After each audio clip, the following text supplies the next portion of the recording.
When you play the Game of Thrones, you Subscribe and like. or you die. There is no middle ground. All right, hello YouTube. Welcome back to the Greasecom YouTube channel. Today's video, we're going to be hitting Jon VIII, A Game of Thrones of the reread. We're on page 652. And without further ado, let's just get straight on in. Again, another longer chapter like the last Catelyn chapter. Again, when we get to these later, chapters, there's a lot going on, a lot more that the story needs to tell in these POVs. So I like to just get straight to it, and let's get into the chapter. So starting on page 652, the chapter opens with Mormont asking Jon if he is well, and Jon lies that he is and asks about Mormont. Again, remember what happened in the last Jon chapter, right? There was an attack on Mormont's life. Jon was pretty badly injured in terms of he burned his hand throwing the curtain onto the other, and also you have to think about it, he also was getting strangled, so a lot was going on there. But Mormont states the obvious. How could he be all right? A dead man tried to kill him in the night, and he even looks different, as a part of his beard was singed, so he chopped it off, making him look older and grumpier. He tells Jon he does not look well and asks about his hand. Again, you got to also think about it from this point of view. The others have been gone, or has been supposedly gone, for thousands of years. And so getting attacked by someone that it was confirmed to be dead is not only physically, yes, it could cause issues like it does with Jon, but psychologically, you now know, this is confirmation that the threat of the others is real and that things need to be done to address it. So it's a big opening. It's what I think all of the Night's Watch, or at least most of the Night's Watch, or the smart ones anyway, kind of have had in the back of their minds, that the others were a thing, but there was no real confirmation to confirm that they were back. And so that is this moment here. But Jon looks at his hand and says it's healing. And in the moment, he had not noticed his agony. Again, going back to when it actually had happened, when he had thrown the curtain, he hadn't really noticed the pain, how much it hurt, until after. And I think that's really relevant, given that it's the adrenaline, right? You don't notice those injuries. Think about warfare, right? We're going to see this a lot in this story, and just think about real life, right? Adrenaline can mask a lot of the pain that you're maybe going through. I know one that comes to mind for me personally. So my back pain, I tried to have a little jog on it, and I didn't really notice any of the pain or discomfort until after I was done, just because of adrenaline, right? Runner's high, whatever you want to say. But after, his hand and its skin was red and it was cracking and oozing. He had been covered up to his elbow, but the maester says it will be good as before with some scarring. And Mormont notes that this is of no matter, as at the wall, his hand will be gloved most of the time anyway, which is a good point, right? And that's another thing to point out with the Night's Watch, is there are some people that they don't really care too much about appearances, right? It's more about, can you still use the hand? And again, like Mormont points out, your hand's not really that relevant, given it's so cold here, you're always wearing gloves anyway. But the scars did not worry Jon, as he thinks of the pain and how it burned constantly. He is glad only Ghost had seen him, as he got no relief outside of plunging it in snow or in ice. He whimpered at the pain, but even when he dreamt it was worse, he was fighting a wight with the face of his father, Ned. So yeah, just a really uncomfortable feeling. He has severe burns in his hand. And there's not a lot of medicine during this time to be able to combat that, outside of just cold, putting it in the snow, getting ice and putting it in that. But I think it's more telling is that the psychological effect on Jon is way worse than his physical stuff. Thinking of his father, Ned, attacking him as a wight. Could we see this ended up happening? It's very possible, but also this is foreshadowing to Ned's death, right? To be an other, you have to die. And so it's just more of that confirmation and or foreshadowing of what is to come. But is this also the way Jon feels about his father, and the fact that, Ned has not told him about his mother, things that Ned has obviously held back. And so Jon feels a bit of that anger and frustration towards his father. We're going to see how that kind of balances out and takes front stage for Jon. But Mormont says that Tywin and Hake had returned but had no sighting of Benjen, to which Jon had already known, as he had went to get the news from his friends at dinner. Mormont is displeased to hear this. Again, everyone knows. It's just how news travels. It's so easy, and we're going to see how this actually happens a different way as well when it comes to Longclaw and people already knowing about that. But it's just one of those things that Jon's going to end up realizing as well when he becomes Lord Commander, that you can't really keep a secret that well at the Night's Watch, and that's what kind of Mormont is realizing here. But he notes that there were only the two of them, and that any more could have been detrimental. But Mormont feels the cold and most of the dead things to come. And Aemon confirms summer is ending, winter is coming. Yeah, Mormont again just talking about if there had been more others on this attack, they could have lost pretty badly. But Jon thinks on this, noting that they had never had such an ominous meaning until now. Again, noting that winter is coming, the words of House Stark. But he asks on the Raven from last night. Again, if you're Jon, you're in a position where a lot's going on in the world that deeply impacts you. Whether that's, again, Ned and his situation, whether it's Arya and Sansa, whether it's Robb's campaign going south. All of that is very important to Ned at this time. Mormont says, what of it? And Jon says he was hoping for news of his father. And at this, a curious thing happens, as Mormont's Raven says, father twice, and begins annoying Mormont. It's interesting because the Raven pipes up here as almost a point to the idea that Ned isn't the father, or there's some sort of emphasis on this like father thing for the Raven, which I find very interesting. But Mormont notes that all ravens are good for is grief and noise. Jon wonders why he puts up with this bird, but he tells Jon if there was news, don't you think he would have told him? Bastard or not, he is still Ned's blood. But the note is concerned with Barristan Selmy, which is interesting that Mormont makes this note, right? That, oh, if it was relating to you, don't you think I would have told you? Because we know that's not the truth at all. Right? We know that because we know from the information that Sam tells Jon about a letter that Aemon had gotten. We know that's not the truth. Now, maybe Mormont knew already that Jon probably got that information, and that's very relevant given the way he treats him in this chapter. But that is a bit of a lie, and so Jon even kind of picks up on that in this chapter as well. But that gets us into page 654. He notes how Barristan had been removed and the Hound had taken his place. The idiots had sent a few gold cloaks after him, but Barristan had escaped, slaying 2. Again, just more of the incompetency that I talked about with that chapter with Sansa. If he wanted to arrest Barristan, he should have been arrested in the throne room. Don't let him escape. But he was now wanted. But Mormont thinks how we have had the dead rising and a boy king on the throne. It's not the best look. Right, this boy king is not going to take the threat of the others seriously, and this is when we need to be the most united. With Robert on the throne, maybe that was possible, but with Joffrey and Ned being captured, it doesn't seem likely at all. Jon thinks how Barristan was Mormont's last hope of their message being heeded, but that was gone. Again, Barristan was a man of honor, someone that would maybe take this message to mean a bit more than people outside of that at King's Landing. With Tyrion as well, not knowing where he is, if you're the Night's Watch, right? Us, the audience, know where he is, but for everybody else, maybe he's dead, maybe he's missing, or maybe he's still a captive somewhere. They don't know, right? Think about the sentiment that the Lannisters have, and Kevin and Tywin when Tyrion even shows up. That's kind of the way a lot of these people would have been thinking about Tyrion's whereabouts, and so Mormont's kind of running out of options in that. But Jon curls his burned fingers and asks of his sisters.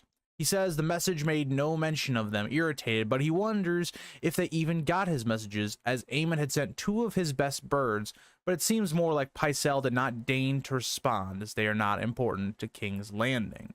And the Watch gets what information as they want to know. So I do want to point something out here. If you are King's Landing, the Night's Watch is just not important to you at this time, right? Think about it. You're just trying to start your dynasty, trying to establish your reign. You have war breaking out all over the country. The Night's Watch is probably the least of your troubles at this time, even though we know that, yes, the others are coming. They should be the biggest priority. If you look at it from a human point of view, the Night's Watch is just not a priority at this time. They're the farthest away from King's Landing. They're just not really that relevant. But what's something that's very much more interesting in what Mormont says is the Watch gets what information as they want us to know. That's very relevant given what Mormont is doing with Jon, because Jon knows that's exactly what Mormont's doing to him. And this is not exactly, I think, a thing with the Watch as it is the whole world, right? People will tell you what they want to know. Propaganda is one of those things that I think even in today's world we really struggle with, but you know, it's a lot easier for us to manage because we have more access to more resources. But if you even go back 50 years, think about how much propaganda played a role in society, right? Motivating a society to go to war, motivating a society to do this bill or vote for this person or do this or that. I thought that was a little interesting nod to how much propaganda in this world can also be very relevant, given the way a lot of the Maesters control everything, right? In terms of the messaging system, in terms of a lot of lords can't read. I thought that was a very interesting note. But Jon thinks the same goes here, as Mormont tells Jon information only he wants him to know. And Jon is resentful of this, right? He knows what is happening. Sam has told him about the letter that Aemon had received of Robb marching south. And you got to think about this from Jon's point of view. So not only is Jon being asked to not try and help his father and his sister Arya, I guess even Sansa too, even though he doesn't probably like her that much, but he really, you know, is close to Arya. He's being asked to not worry about it. And then when you see Robb, someone that Jon grew up with, is a brother to him, you know, they might have their differences, and that goes with kind of all the Starks because Jon feels like an outsider. He's basically being put in a situation where Jon probably feels like he's letting his family down, that he's kind of a craven because he's not going to help them. Here's Robb leading the entire North to try and free his father while Jon sits up at the wall. It's got to be a very demoralizing situation for Jon. And I just want you guys to put yourselves in Jon's shoes here. I want you guys to think about if, you know, someone close to you, you know, it's multiple people, right? Ned and Arya, multiple people that are close to you. And they were trapped by people, but you could not help them.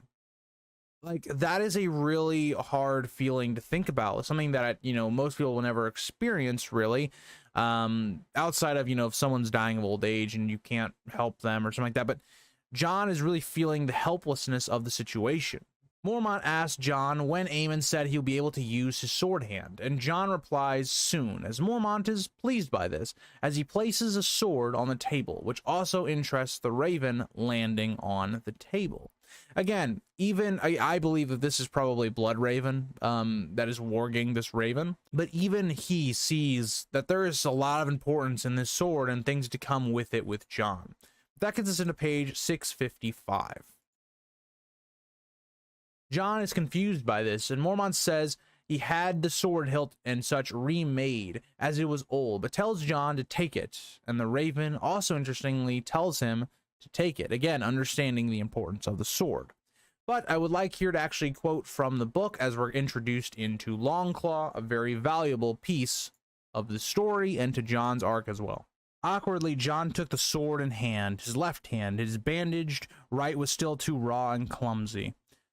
Carefully, he pulled it from its scabbard and raised it level with his eyes. The pommel was a hunk of pale stone weighed with lead to balance the long blade. It had been carved into the likeness of a snarling wolf's head, with chips of garnet set into the eyes.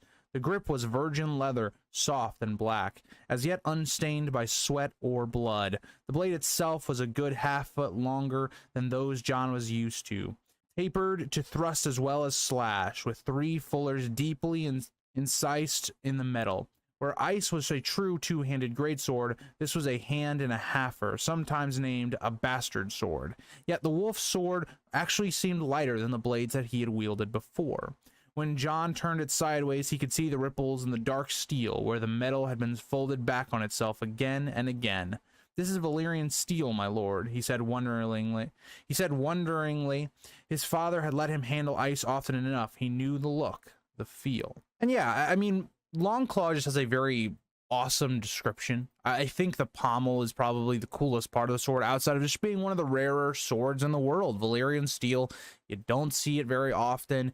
You know, if you're lucky to have one in your family, and Jon being gifted this sword, there's a lot going through Jon's mind at this time. Like, why is he giving me this sword This seems like an ancestral sword to go to a family member, very similar to how Robb is supposed to get ice after Ned. And so there's a lot going on through Jon's head, and I'm going to explain, I think, a lot of why this sword passes to Jon, but let's kind of hear Mormont's reasoning first. But Mormont confirms that it is Valyrian steel and that has been in the Mormont family for centuries, and curiously says he had given the sword to his son when he took the Black. Now, we know that this is Jorah Mormont. It's not specifically noted that it's Jorah, but we know as an audience that this is Jorah Mormont. It really adds a lot to the character just from this little interaction. But Jon starts to realize what is happening. He is being given Mormont's son's sword. Mormont says his son dishonored it, but had the grace to leave it behind. His sister had returned it to him, but the very sight of it reminded him of his son, so he had put it away until he came upon it in the ashes of his room. I also want to add some context as to why Mormont would do this. Think about the information that he is withholding here, right? He is wanting Jon to stay loyal to the Watch. He knows what Jon is under, right? All the stress is pulling him away from the Watch. It's that mixed with the idea of, yes, Mormont is thankful that Jon saved his life. So it's a mixture of things. It's basically a gift to try and earn his respect. Try to keep him in the Watch because Mormont understands Jon's potential, sees in him this great leader of the Watch. And so that is basically him trying to kind of buy that loyalty to stay into the Watch. That gets us into page 656. Mormont informs him he changed the pommel as a bear did not really seem to fit Jon and had to use Stonecarver make it a dire wolf instead. This prompts Jon to think about his own life, as he'd always dreamed of having a Valyrian sword. He had dreamed of saving Ned and being made a Stark and getting ice.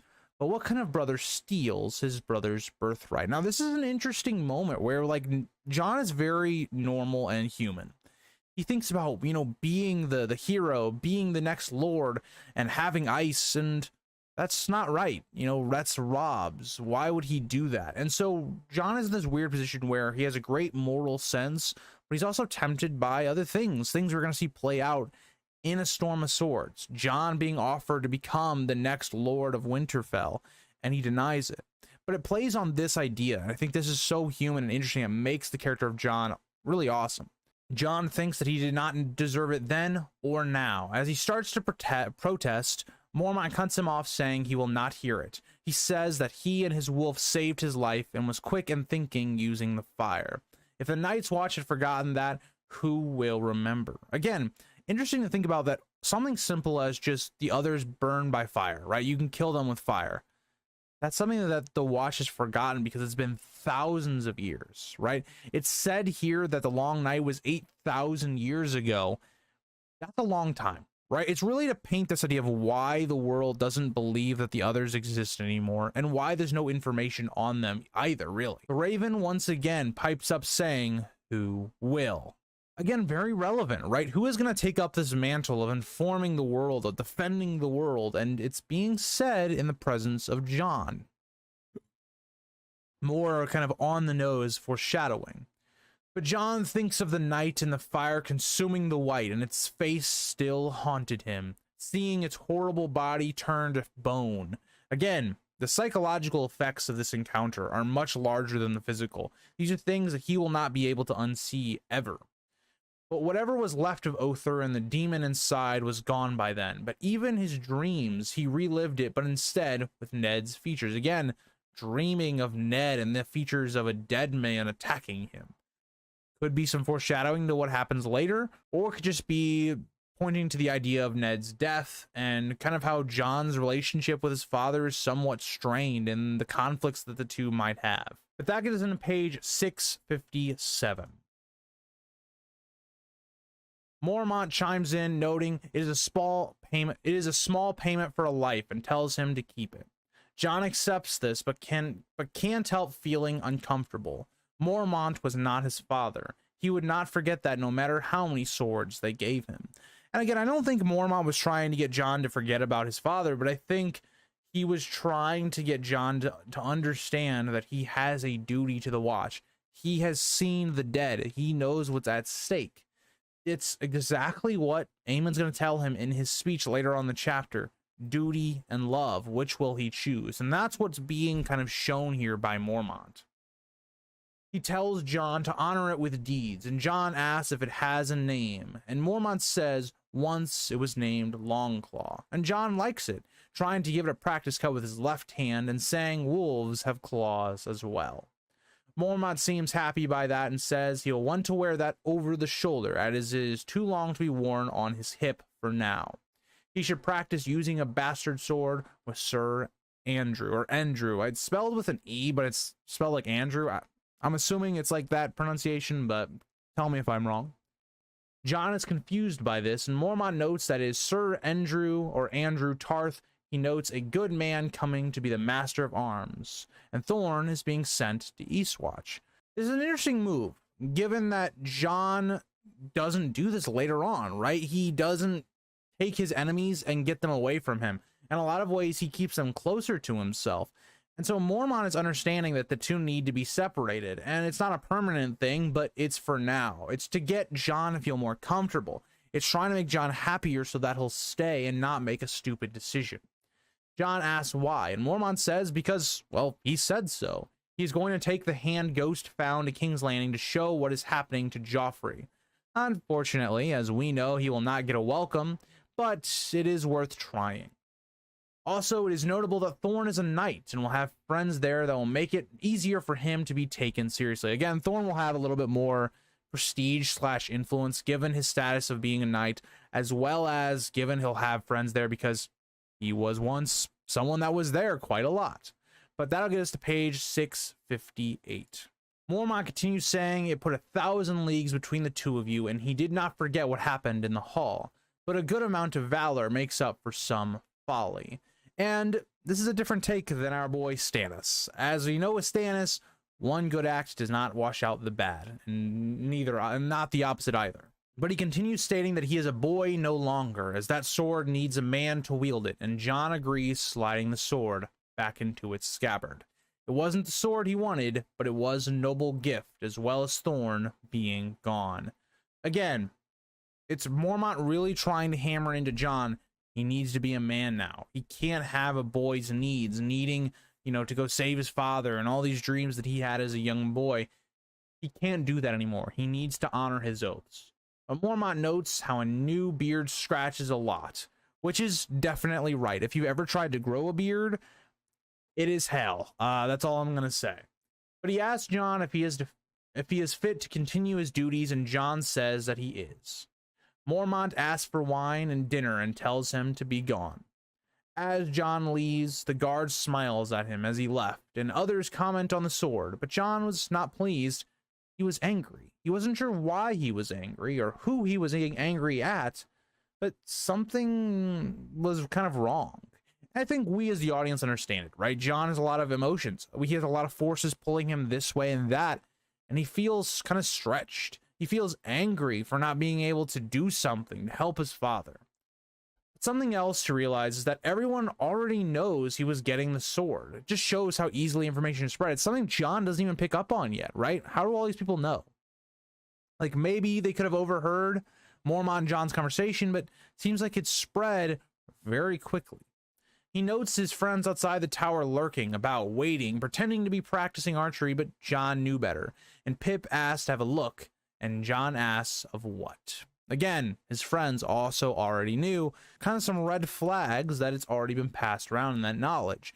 That'll get us into page 659. So getting into page 659, they all joke to him, but Gren says they want to see the sword. Jon is shocked to know that they already know, but they explain how each had learned, whether it was the new pommel being made, the garnets, or even seeing the sword being given to Noy. Again, Mormont wasn't very, secretive about this, really. It was just very public, giving jobs to fix up the sword for some reason or another. And so, just kind of gets through all the knowledge. Everybody finds out. Eventually, Jon gives in, showing them the sword, trying to be as satisfied as he should. But he just wasn't. And I think this is an interesting moment, because I think there's a lot of, points in your life, maybe, where you should be feeling something, but maybe you're not into it, or you're just not feeling it. That kind of came out wrong, but we're gonna go with it. you know, whether that's like a birthday celebration and, you know, you should be really happy, but you're not, whether that's because of stress of other things. And so, yeah, I think this is a very normal feeling that Jon is going through at this time, especially given all the stress that he is kind of under in his situation. But they continue to jest with him, but Jon is drawn to the tower he had helped burn, and his fire had destroyed much of the top 2-floor apartments, but oh well, he had burned the other. But the other corpse, Jaffer Flowers, had killed Jeremy Riker and 4 other men. So this is something we don't get really in the show at all. But there was another here that actually does attack as well. But it doesn't get as far, but it still does take out quite a few people, just showing how Jon was very resourceful and able to survive this other attack with Ghost. But even when Riker had taken its head off, it had still lived to take his dagger and kill him. How could you face a foe like that? All this soured Jon's mood. Even after the enjoyment of all of his friends, it still did not take his mind from it. Again, I want you guys to think about this from Jon's point of view. Like, forget everything going on Ned and all that down south that's kind of tearing Jon apart at this time. He's also faced with this impending doom. This confirms that there's going to be probably some sort of attack by the others, and somewhat soon if they're willing to try and assassinate Mormont. And how do you fight a foe that you can't kill outside of, from what we know, or he knows at this point, being fire?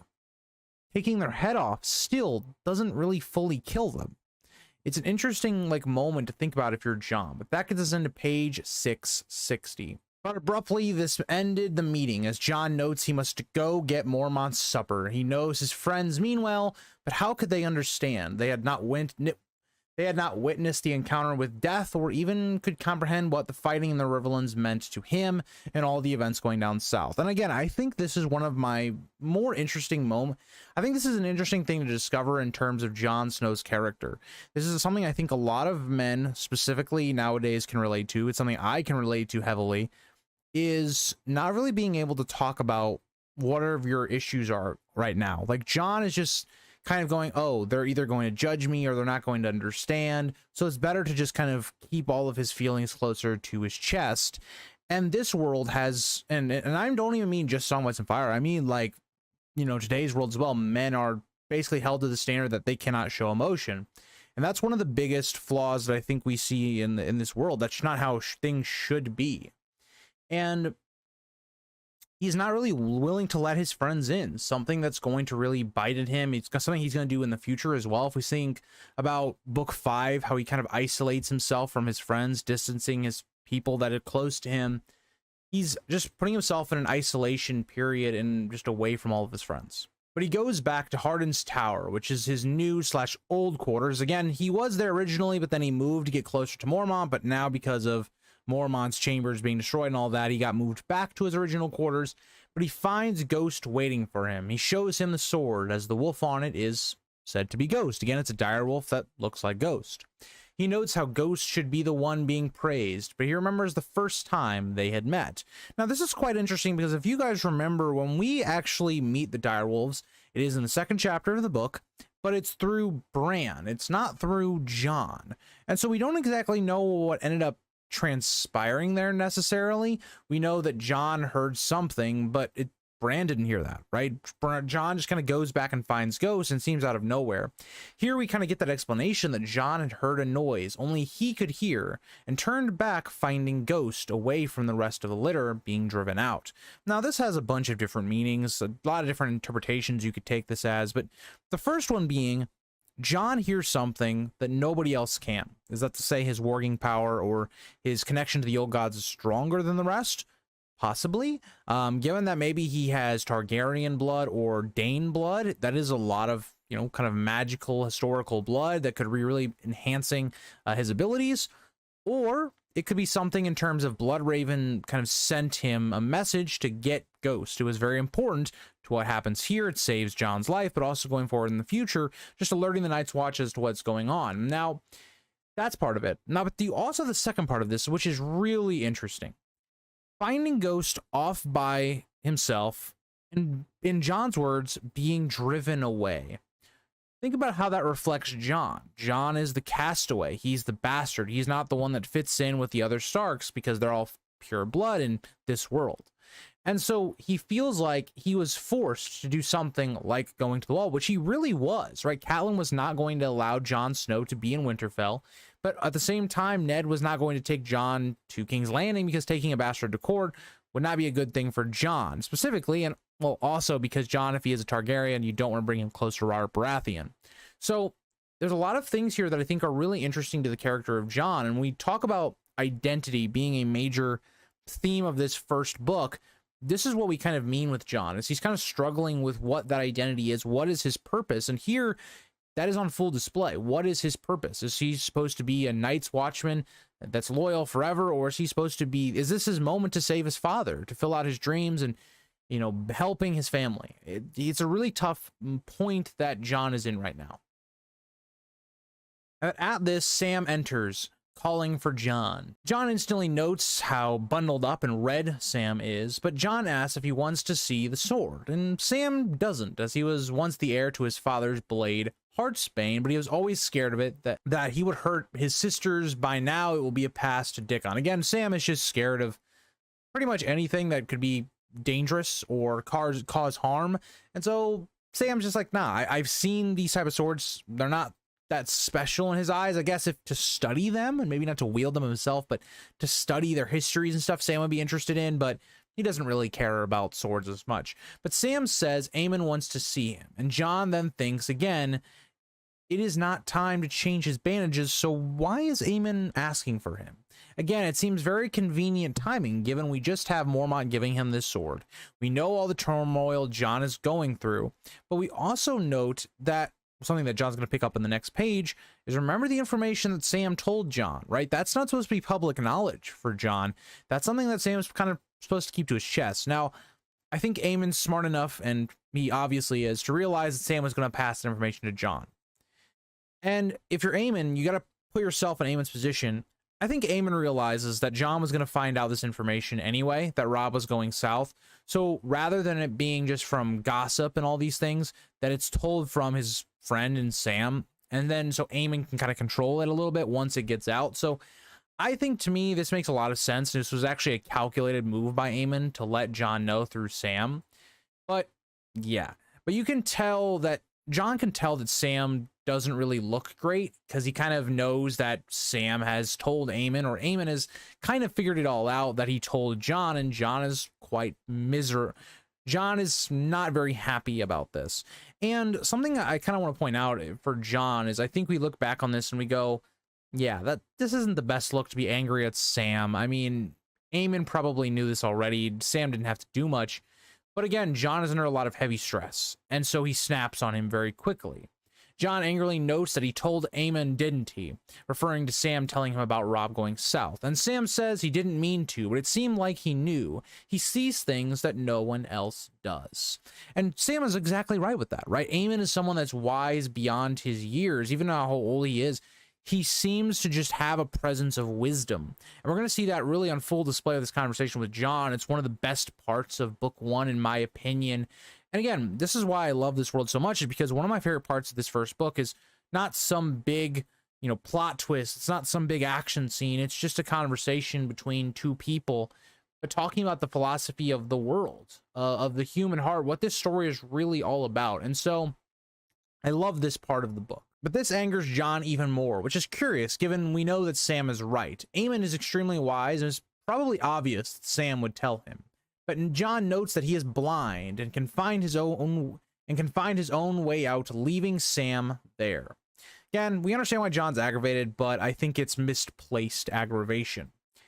He found Aemon in the rookery with Clytus, and Aemon instructs him to take Clytus's job of feeding the ravens. And there's kind of like this uneasy silence here, where Jon kind of picks up the task and kind of wants some small talk. It's quite weird, because if you're in Jon's position, you're kind of wondering what this conversation is going to be about, and it doesn't happen right away. Aemon kind of talks a little bit, tries to ease into the conversation, giving wisdom to Jon to make him ponder his decisions. But Jon notes Mormont's ravens like fruit and corn, but Aemon notes that these ones like meat. The ravens and men are not alike, as they are all different, and Mormont's raven is special, but there's nothing further really elaborated on this, outside of The raven just likes different types of food. But what does this point us to the idea of that this is not some common raven? There's something wrong or weird or special about it, again, giving credence that it could be being warged or controlled. Jon had nothing to reply to this, but thinks what Aemon wants him for. But he will see in time. Aemon would not be hurried. Again, Aemon's lived this long. You're not going to get this conversation go quicker. You might as well just let him kind of do his thing. But Aemon continues talking on why they use ravens, as they are stronger and swifter, more easily able to defend themselves against hawks. But because they are black and eat the dead, many dread them. Interesting given how useful they are. It is not always what someone looks like on the outside that matters. A lot of this relates to, again, Jon and how he gets Sam to be Aemon's helper. Think about when we get Sam in Jon's chapter in terms of getting Sam to be moved on, right? To be Aemon's helper. Jon's major argument there is that everyone has a use. It's about finding what that usefulness is. And for Sam, it's reading, letters, things like that, feeding the animals, all that stuff. And so what Aemon is kind of trying to show to Jon here is that everyone has that usefulness. And it's not about what people look like on the outside or who they are said to be. For instance, Jon being a bastard, right? That's not what makes a person. It's what they are good at. It's what those things, those qualities that make them unique from other people. So for instance, you might be someone that's very good at art. I am someone that's not very good at art. And I'm talking about like painting and stuff. That will make you unique. That's your kind of thing that you'd be really good at. And so that's kind of what Aemon's kind of describing here, just kind of showing Jon's lesson back to him in this time of need. But that gets us into page 662. We even get a note here that Baelor the Blessed tried to replace the ravens with doves, but Aemon smiling notes the Night's Watch prefers ravens. Again, the Night's Watch cares more about usefulness, what's going to get the job done, not on appearances, not what looks better. The dove may be more eloquent or better on the eye, but the raven gets the job done more, and that's what's important. But Jon notes that Tywin says the wildlings call them crows, to which Aemon responds that yes, the crow is the poor cousin, both black, hated, and misunderstood. Again, very relevant given Jon's state of mind. Jon feels like he cannot be understood. Nobody understands his position, and again, showing his youth, right? And it's something we're going to talk about more in this conversation, but he feels like no one around him understands the positions he's in. He feels hated by people like Catelyn and maybe even Sansa and parts of his family because they let him live this life. Very relevant to understanding Jon's point of view right now, and Aemon's kind of just showing that. But Jon feels even more confused by this, just wanting Aemon to say what he wanted to. And again, showing his youth, the lack of understanding and patience in this time.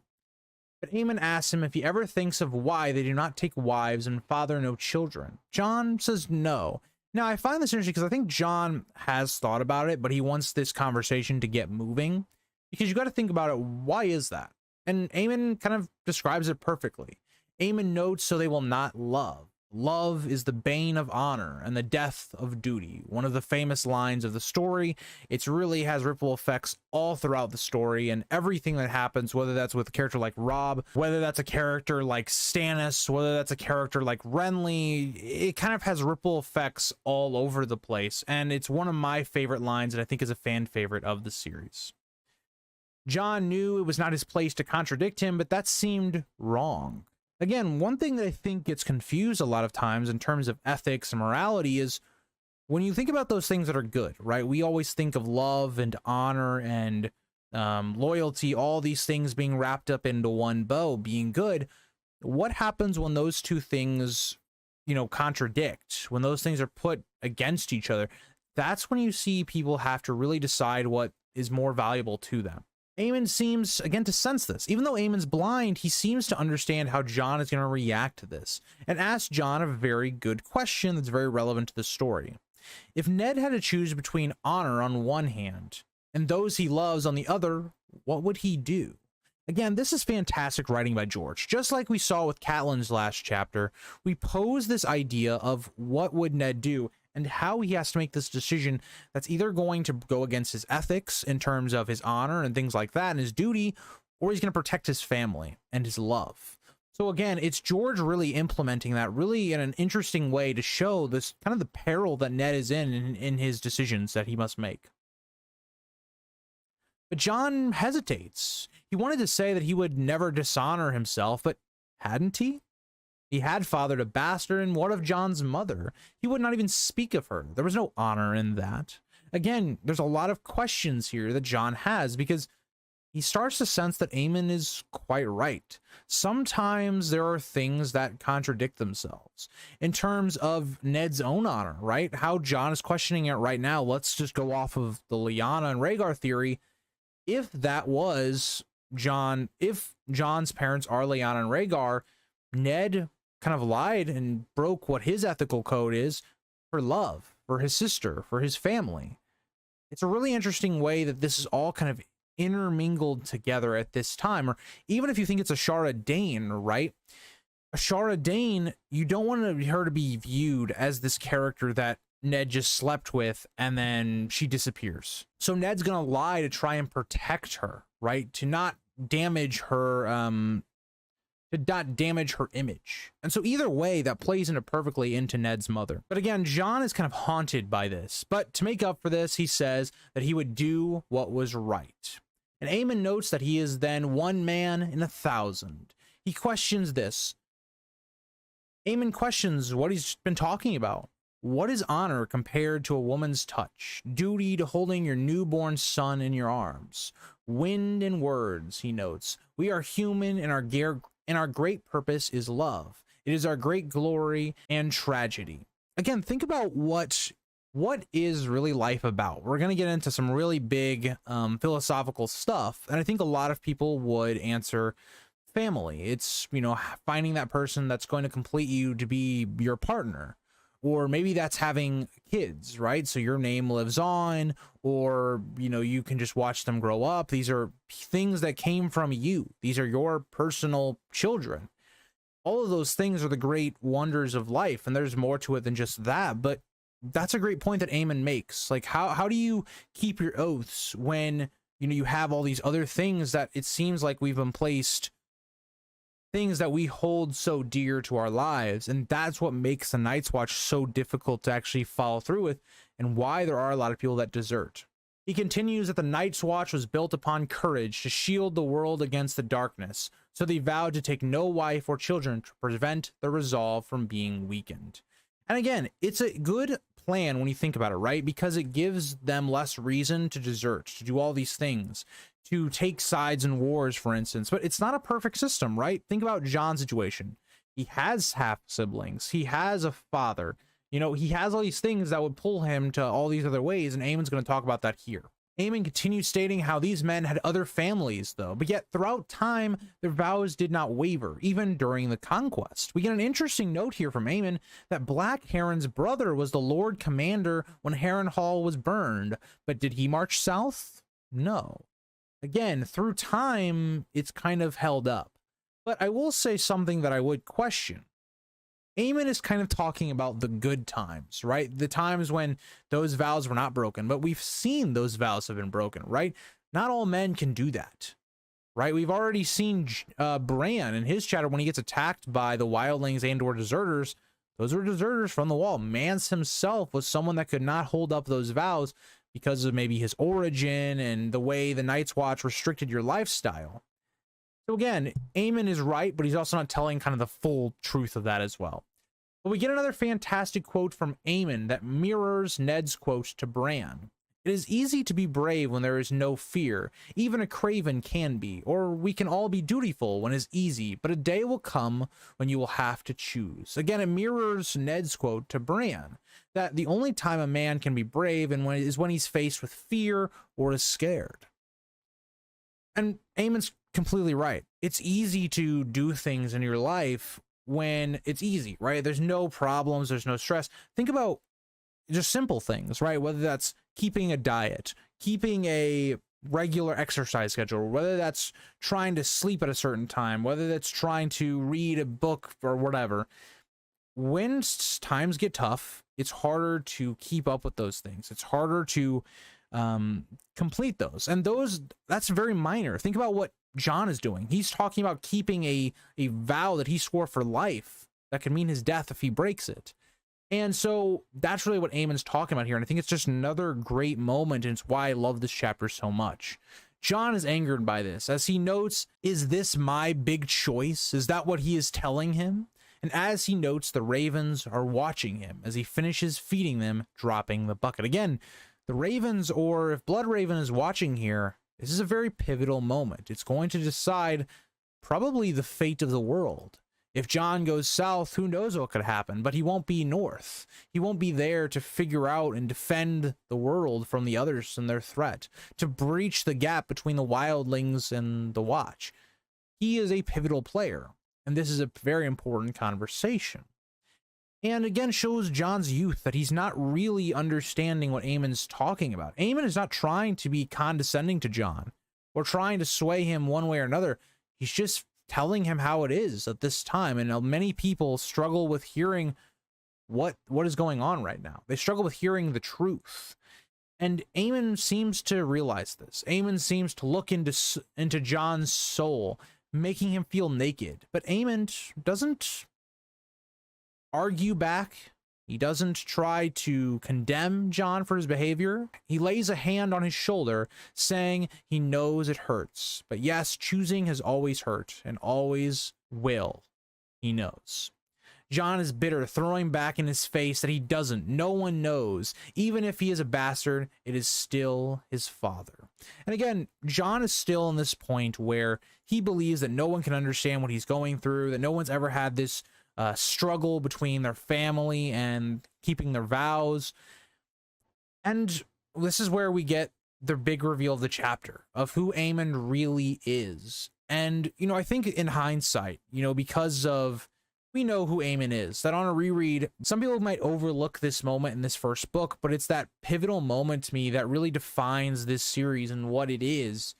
And I want to read this last page. I usually don't try to read like a whole page to you guys, but there's no way I can sum this up in a way that's better than George R.R. Martin himself.